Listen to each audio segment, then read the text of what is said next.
The wine stain on her white blouse should have been invisible among the chaos of the vineyard's harvest festival.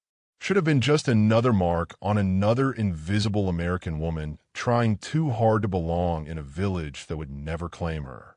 This story is for anyone who's ever felt invisible in a room full of people. If stories about quiet strength, unseen women, and second chances matter to you, you might want to subscribe. But when Sophia Bennett apologized in broken Italian to absolutely no one, Dante Salvatore heard every stammered syllable. He'd spent 20 years learning to hear what people didn't say. The tremor in her voice when she apologized for existing, that told him everything. Someone had taught her she was worth less than the spilled Chianti darkening her white blouse. He wanted to know who. More than that, he wanted to make them regret it. "Me despise," Sophia whispered again to the empty air, dabbing uselessly at the stain with a paper napkin that disintegrated instantly. No one turned. No one noticed. She'd perfected this particular kind of invisibility over 3 years in Monte Carlo, a hilltop village in Tuscany where everyone knew everyone, except her. She was the American, the outsider, the divorced single mother who'd fled to Italy with her 6-year-old daughter and a suitcase full of shattered dreams. The festival swirled around her, all laughter and tradition and belonging she'd never access. She should leave. Emma was with the sitter. She could slip away, change her white blouse, pretend she'd never tried to be part of something real. "Your name?" The voice came from directly behind her, low and accented and absolutely commanding. "Sophia Spoon." The man standing there made her forget how to breathe. Tall, maybe 6'2", in dark slacks and a white shirt with the sleeves rolled to reveal tanned forearms. Black hair swept back from a face that belonged on Roman statues, all sharp angles and brutal beauty. Dark eyes that pinned her in place like a specimen. "I'm sorry." Her voice came out too small. "Your name," he repeated, and something in his tone made it clear this wasn't a request. People were staring now. The same villagers who'd looked through her for 3 years suddenly riveted by this man's attention. "Sophia. Sophia Bennett. Sophia." He said it the Italian way, musical and rounded, like he was tasting it. "You're American." "Yes, I live here now, in the village." She gestured vaguely up the hill. "The small house by the olive grove. And someone spilled wine on you. It was my fault. I wasn't watching where It wasn't your fault." His hand lifted toward the stain, then stopped, hovering. "May I?" Sophia's heart hammered. She had no idea what he was asking permission for, but she reluctantly nodded. He pulled a pristine handkerchief from his pocket, linen and monogrammed, and gently blotted the stain. The gesture was so careful, so at odds with the danger radiating off him, that tears pricked her eyes. "Grazie," she managed. "Dante Salvatore." He pocketed the ruined handkerchief without looking at it. "Walk with me, Sophia Bennett." He offered his arm like they were in some old movie, and Sophia found herself taking it, aware of every eye following them as they moved through the crowd. Whispers erupted in their wake. She caught fragments. "Lupo II," someone breathed. "The wolf. That's Dante Salvatore. She doesn't know who he is." Stupid American. Dante's jaw tightened, but he kept walking, guiding her to a quieter corner of the vineyard where grapevines created shadows and privacy. "You're wondering who I am." His English was perfect, barely accented. Sophia nodded, not trusting her voice. "I own things. Businesses. Property." He paused. "This vineyard. Most of the villages. Certain interests in Florence and Rome." The way he said certain interests made her stomach flip. "You're what people call me doesn't matter." His eyes searched her face.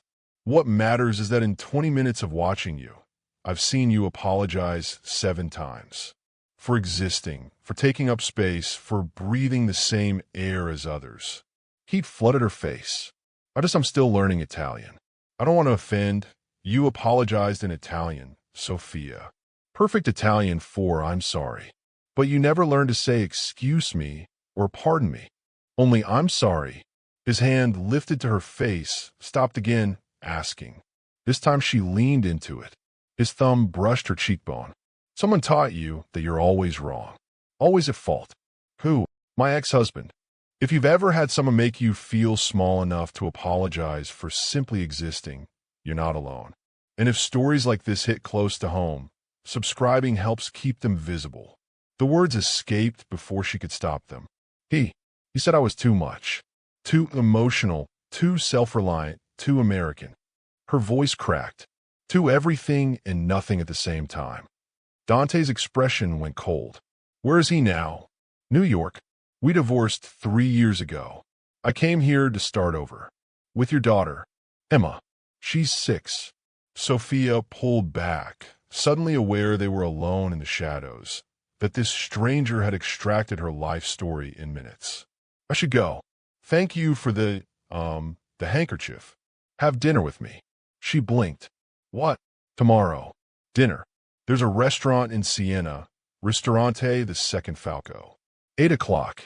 I don't think you think you're not good enough for me. His voice was quiet. You're wrong. You don't know me. I know you apologized for spilled wine. That wasn't your fault. I know you came to this festival alone, even though it terrified you, because you're trying to build a life for your daughter. I know you're stronger than you think. He pulled out a card, pressed it into her hand. 8 o'clock, Sophia. Let me show you what it's like to stop apologizing. He was gone before she could respond, melting into the crowd like smoke. Sophia stared at the card. Thick, expensive paper. Just a name and a phone number. Dante Salvatore. She should throw it away. Should run back to her safe little house and her safe little life where no one noticed her, and that meant no one could hurt her. But that night, lying in bed, she couldn't stop thinking about the way he'd said her name. Like it mattered. Like she mattered. The next day dragged. Sophia cleaned houses for wealthy expats and tourists. Work that kept her invisible but paid the bills. Emma's English language school was expensive. The house was barely more than a cottage. Every euro counted. She was scrubbing someone's marble floors when her phone buzzed. Unknown number. Sophia Bennett. A woman's voice, crisp and professional. This is Valentina, calling on behalf of Dante Salvatore. A car will collect you at 7:30 this evening. I didn't actually say yes. Dante Salvatore was quite certain you would come. A pause. He's not often wrong about people. The line went dead. Sophia stared at her phone, her reflection ghosting in the black screen. Scared, underdressed. A single mom with calloused hands and no business dining with men who own vineyards. But something in her, some tiny spark she'd thought her ex-husband had extinguished, whispered, what if? Emma was at a sleepover, a rare night Sophia had actually been dreading. Alone with her thoughts, with the silence that reminded her how small her life had become. Maybe that's why she found herself showering at 6, digging through her limited wardrobe for the one dress that didn't scream, struggling single mother. A simple black dress she'd bought for a job interview that never happened. It fit well enough. She did her makeup carefully, trying to hide the exhaustion that never quite left her eyes. At 7:30 exactly, a car pulled up. Not just any car, a gleaming black Mercedes driven by a man in a suit who opened her door like she was someone important. The drive to Siena took 40 minutes. Sophia spent it alternating between excitement and terror. What was she doing? This man was clearly dangerous. The whispers at the festival had made that clear. Lupo II, the wolf. But he'd looked at her like she was real. Ristorante the Second Falco occupied the top floor of a medieval building in Siena's historic center. The driver led her inside, past a crowded waiting area, up a private elevator to a room Sophia hadn't known existed. Dante stood when she entered. He wore a navy suit that probably cost more than her car, no tie, his shirt open at the collar. The sight of him stole her breath. Sophia. He crossed to her, took her hand, kissed it like they were in a period drama. You came. You were very persuasive. I was terrified you'd refuse. He gestured to the table, set for two with candles and flowers and a view of Siena's terracotta rooftops glowing in the sunset. Terrified? She let him seat her. You don't seem like someone who's afraid of much. I'm afraid of you saying no, of you disappearing back into that village where everyone ignores you. He sat across from her, eyes intense. I'm afraid I won't say the right thing and you'll decide I'm like him. The man who taught you to apologize for existing. Why do you care? The question burst out. You don't know me. I'm just what? Just an American single mother with wine stains and broken Italian. His hand found hers across the table. Sophia, I've spent 20 years surrounded by people who want things from me. Power, money, protection, fear. You asked for nothing. You expected nothing. You just were. His thumb stroked her knuckles. That's the most honest thing I've seen in 2 decades. A waiter appeared with wine, poured and leave. The service was silent, efficient, almost invisible. What do you do, Dante? Really? Sophia sipped the wine. I manage problems. He watched her carefully. Sometimes those problems are legitimate. Businesses that need capital, people who need protection. Sometimes they're less legitimate. You're in the Mafia. The words hung between them. That word covers many things, most of them inaccurate. He didn't flinch. But yes, my family has interests that exist in shadows. We're businessmen who operate in spaces where law is negotiable. She should leave, should run. Instead, she asked, have you killed people? Yes. No hosetashchen. No sofening. I've done things I'm not proud of. Things I can't take back. But I've also protected hundreds of people. Kept businesses running, families fed. The world isn't black and white. That sounds like a justification. It's an explanation. I won't justify what I am. He leaned forward. But I'll also never lie to you. If you ask, I'll answer. If you can't handle the answer, I'll understand if you leave. Sophia processed this. The brutal honesty was more shocking than the admission itself. Why me? Because you see the world like someone who's been hurt, but still hopes. Because you came to Italy alone with a child and rebuilt your life from nothing. Because when I watched you at that festival, apologizing to empty air, I saw someone who deserved to be seen. He paused. Because you're beautiful and brave, and you don't even know it. Tears pricked her eyes. I'm not brave. I'm scared all the time. Fear and bravery aren't opposites, Sophia. Bravery is being terrified and doing it anyway. His hand tightened on hers. You came here tonight. That's bravery. Dinner arrived in courses, each more exquisite than the last. Dante talked about growing up in Rome, his grandmother who taught him that power without honor was just cruelty. He asked about Emma, listened with genuine interest as Sophia described her daughter's obsession with Italian soccer and her determination to speak perfect Italian. She's stronger than me, Sophia admitted. She adapted so fast. Made friends.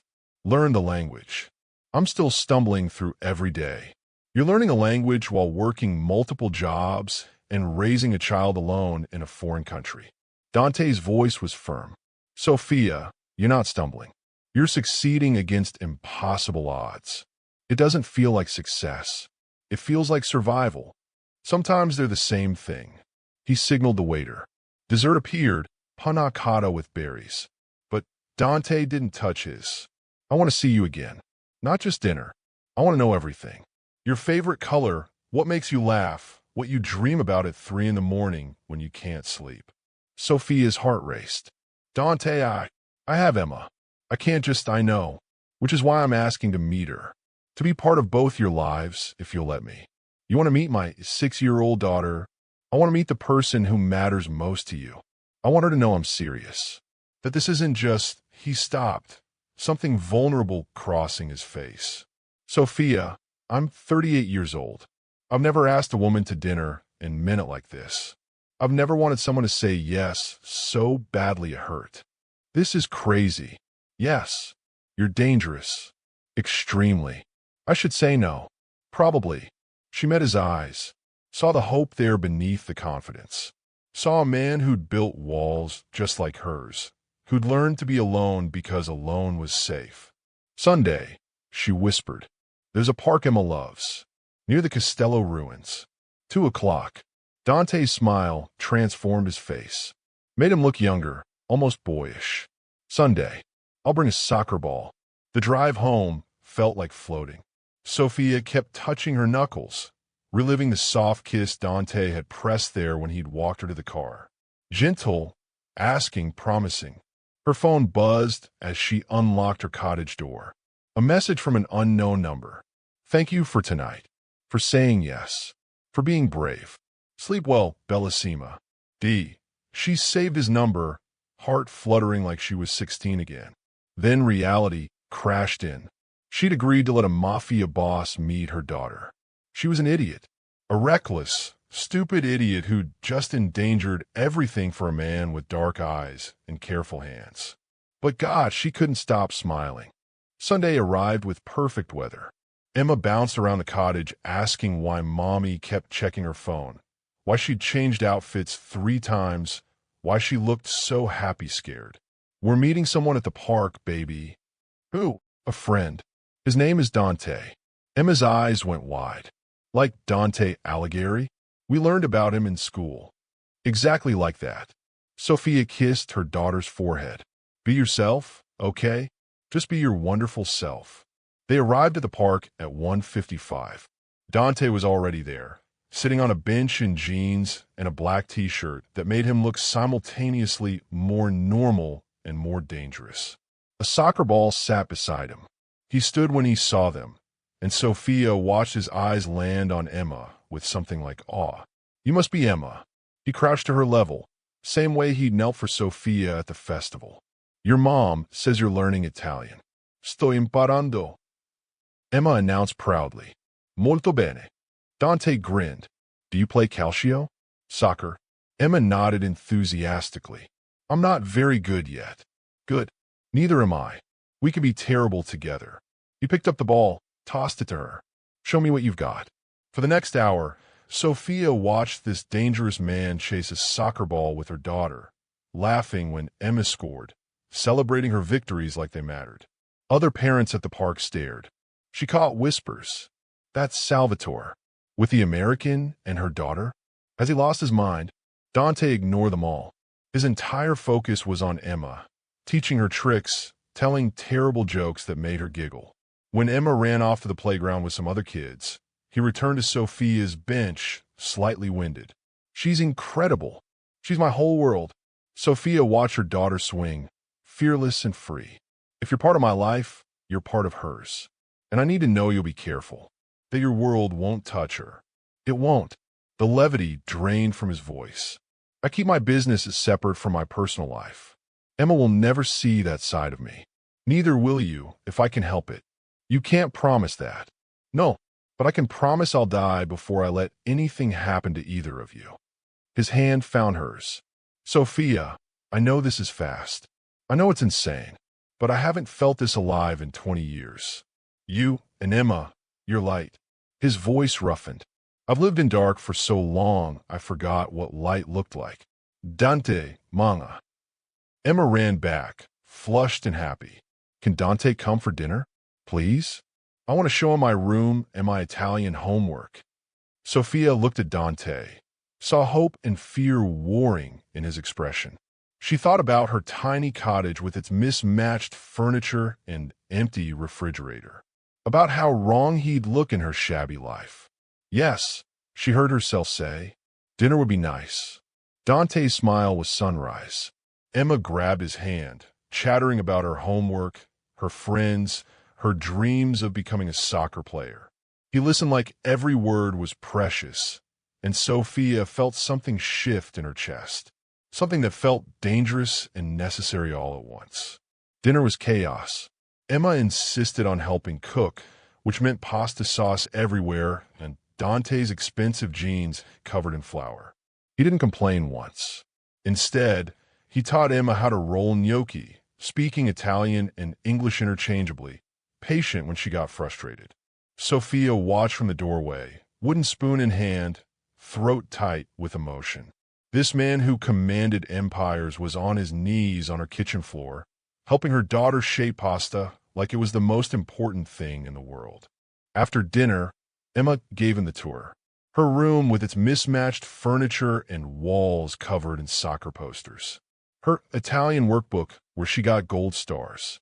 Her special shelf with photos of her American grandparents and the snow globe Sophia had bought her in Florence. "This is Mommy's favorite picture," Emma announced, pointing to a photo of Sophia laughing, caught mid-motion at the beach. "She doesn't laugh like that anymore." Dante studied the photo, then looked at Sophia. "Why not?" Sophia didn't know how to answer. "Life got hard," Emma answered for her, wise beyond 6 years. "Daddy hurt her feelings a lot. We left and came here, and it's better, but Mommy still doesn't laugh like she used to." Dante knelt again, meeting Emma's eyes. "What if I made it my job to make her laugh like that again? Would that be okay?" Emma considered this seriously. "Are you going to hurt her feelings like Daddy did?" "Never. Promise." "I promise, Emma. Your mom is important to me. So are you. I'll never do anything to hurt either of you." Emma threw her arms around his neck. "Okay, you can stay." Over her daughter's shoulder, Dante's eyes found Sophia's. The vulnerability there, the naked hope, undid her completely. After Emma went to bed, they sat on Sophia's tiny balcony with cheap wine and the sounds of the village settling for night. "I haven't had a family in a long time," Dante said quietly. "My parents died when I was young.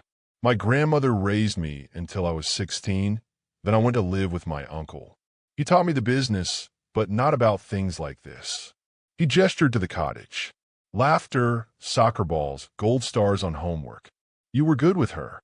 She makes it easy. She's like you, open, honest, brave." He took Sophia's hand. "I meant what I said. I want this. All of it. The chaos, the tiny kitchen, the soccer games. I want to be the reason you laugh again." "Dante, I'm terrified." Sophia's voice broke. "Of what?" "Of believing this is real. Of letting Emma get attached. Of waking up one day and you're gone because you realized we're just a broken American woman and her daughter. Nothing special. Nothing." He kissed her. Slow and deep and claiming, pulling her into his lap until she was straddling him on the chair. When he pulled back, his forehead rested against hers. "You're everything special. Everything real. Everything I didn't know I was missing." His hands cupped her face. "I'm not going anywhere, Sophia. You're stuck with me now. You're insane." "About you?" "Absolutely." She kissed him again, surrendering to the impossible, terrifying, perfect reality of this. Weeks passed in a blur. Dante appeared at Emma's soccer games, taught her Italian phrases, brought flowers for Sophia and books for Emma. He never pushed, never demanded. Just showed up, steady and certain, like he'd always been part of their lives. Sophia learned things. He owned half of Tuscany. His business involved things she didn't ask about: shipments, negotiations, meetings in Florence and Rome where men treated him with fear-tinged respect. But with her and Emma, he was just Dante, the man who helped with homework, who fixed the leaky faucet in her bathroom, who made her daughter laugh and made Sophia remember what it felt like to be wanted. Then came the night everything changed. Sophia was closing up after her last cleaning job when 3 men surrounded her in the parking lot. Italian, expensive suits, cold eyes. "You're the American," one said in accented English. Salvatore's woman. Her blood iced. "I don't know what you don't play, stupid." He stepped closer. "Tell your boyfriend that if he wants to keep playing house with foreigners, there will be consequences. We don't take kindly to him bringing outsiders into our business." "I'm not in any business. I clean houses. You're with him. That makes you leverage." The man's hand shot out, grabbed her arm hard enough to bruise. "Deliver the message, Americana, or next time we visit when your daughter is home." They left her there, shaking and terrified. Sophia sat in her car for 20 minutes before she could drive. When she got home, Emma was safe with the sitter, oblivious. But Sophia couldn't breathe. She'd known this could happen. Knowing Dante's world was dangerous. But knowing and experiencing were different things. Her phone buzzed. "Dante, dinner tomorrow? I'll cook at my place. Want you both to see where I live." She stared at the message. Should tell him what happened. Should tell him this was too dangerous, that she needed to protect Emma, that this had been a mistake from the start. Instead, she typed, "We need to talk. Come over tonight after Emma's asleep." He arrived within 30 minutes, concern etched in every line of his body. What happened? Sophia's hand shook as she told him. Watched his expression go from concerned to furious to deadly in the span of seconds. "Names," he said when she finished. "I don't describe them. Height, age, anything distinctive." His voice was ice. "Sophia, this is important." She described what she could remember. Watched Dante pull out his phone, make 3 calls in rapid Italian, his tone commanding and brutal. "It's handled," he said finally, pocketing his phone. "They're from a rival family. They won't come near you again." "Handle how? Do you want details?" She did and didn't. "Dante, I can't do this. I can't put Emma at risk because some men think I'm leverage against you. So we end this." His voice was carefully neutral. "Because someone threatened you?" "Yes." "No. She paced her tiny living room. "I don't know. I came to Italy for peace, for safety, not to be pulled into mob wars. This isn't a mob war. This is business, and it's over. They made a mistake, and they'll pay for it. That's exactly what terrifies me. You talk about making people pay like it's nothing. Because in my world, it is nothing." He caught her shoulders. "Sophia, I've been in this life since I was 16. I know how to keep the people I love safe." "Love." The word stopped her heart. "What?" "I love you." Simple, direct, devastating. "I love the way you hum while you cook. I love how you worry about Emma's homework and her happiness before your own. I love that you still apologize for existing even though you're the most real person I've ever met." His hand slid up to cup her face. "I love you, and I will burn down anyone who threatens you or Emma." "That's not a threat. It's a promise." Tears spilled over. "I am scared." "So am I." Terrified, his thumbs wiped her tears. "I've never had anything to lose before. You and Emma, you're everything now. That makes me vulnerable in ways that could destroy me. But Sophia, I'd rather be vulnerable with you than safe and alone. What if something happens to you? What if your enemies? I've survived 20 years in this life. I'll survive 20 more." He kissed her softly. "I'm not going anywhere. You're stuck with me, remember? You're impossible. I'm yours." His forehead touched hers. "Say you'll try.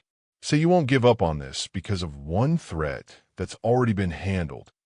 Sophia thought about Emma's laughter when Dante was around, about how he looked at her like she mattered, about the way he'd fit into their lives like a missing piece clicking into place. "Okay," she whispered, "but you have to promise me something. Anything. You keep your business separate. Emma never sees that side of you, never knows the details. She gets to believe you're just a businessman who owns vineyards and restaurants." "Done. No hositashchen. Anything else?" "You teach me to stop apologizing." A ghost of a smile touched his lips. "That one might take time." "We have time, don't we?" "All the time in the world, Bellissima." He kissed her again, and Sophia let herself believe it. Let herself fall into the impossible dream of this dangerous man who loved her daughter and made her feel seen. Months blurred into a year. Dante kept his promise. The dark parts of his business stayed hidden. Sophia and Emma moved into his villa in the hills, a sprawling estate with olive groves and a pool where Emma learned to swim. Sophia's cleaning business transformed. With Dante's backing, she opened a legitimate company, hiring other expat women who needed work, paying fair wages. She finally felt like she was building something, not just surviving. Emma flourished. Her Italian became perfect. She made the school soccer team. She called Dante Papa one day without thinking, then looked terrified she'd overstepped. Emma had cried, actually cried, pulling Emma into his arms and whispering, "Mi onori, principessa." Sophia watched them together, her daughter and this man who'd chosen them, and couldn't remember why she'd ever been invisible. Then came a night that tested everything. Sophia was home alone, Emma at a sleepover, Dante in Rome for business.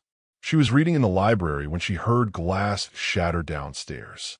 Every instinct screamed run. Instead, she grabbed the phone Dante had given her. "For emergencies only," he'd said. "Press the red button. My men will come." She pressed it. Then she heard footsteps. Multiple men, searching the villa. "Find the American." A voice in Italian. "Salvatore thinks he can protect her. Show him he can't." Sophia's blood turned to ice. Emma was at a sleepover. These men would go there next if they didn't find her here. She couldn't hide, couldn't wait for rescue.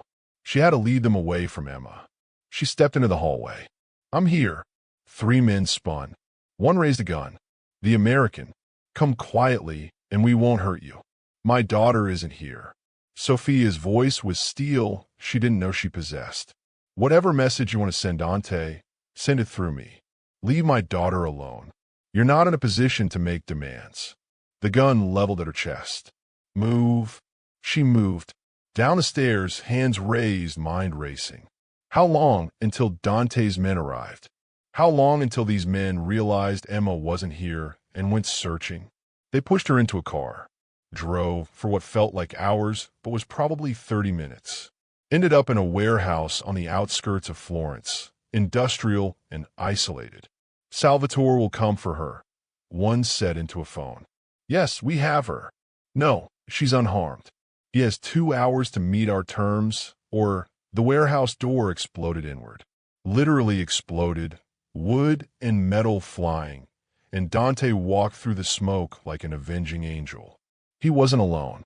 A dozen men followed, all armed, all moving with military precision. The men holding Sophia scattered, but Dante's focus never wavered. "You touched her." His voice was death itself. He crossed the warehouse in long strides, and Sophia had never seen this version of him.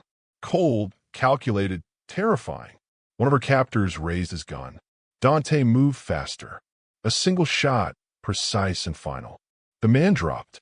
The others froze. "I told you," Dante said quietly, advancing. "I told everyone in this city. The American and her daughter are off limits. Mine to protect, mine to love. Touch them, and you forfeit your life." He looked at the remaining men. "Run. Now. Tell whoever sent you that I'm coming." They ran. Dante's men let them go. Then he was there, hands on Sophia's face, checking for injuries. "Are you hurt?" "Did they?" "I'm fine." "Emma safe?" "I have 4 men at that house." "She's safe, Sophia, I promise." His hand shook. "When I got the alert, when I realized they had you," she kissed him, hard and desperate and claiming. "I am okay. We're okay. I should have been here. You can't be everywhere." She pulled back, looked at him, really looked, at the blood on his shirt that wasn't his, at the cold fury still simmering in his eyes, at the monster he'd become to save her. "Thank you." Something in his expression cracked. "Sophia, I killed a man in front of you. You saved me. That's what I saw." She took his face in her hands. "Dante, I'm not afraid of you. I never will be. You should be, but I'm not." She kissed him again. "Take me home. Take me to Emma. Let me see with my own eyes that she's safe, and then you and I are going to talk about what happens next." The drive back was silent. Dante held her hand like she might disappear. At the villa, Emma was safe, sleeping soundly, unaware of the night's chaos. Dante checked on her anyway, stood in her doorway for long minutes just watching her breathe.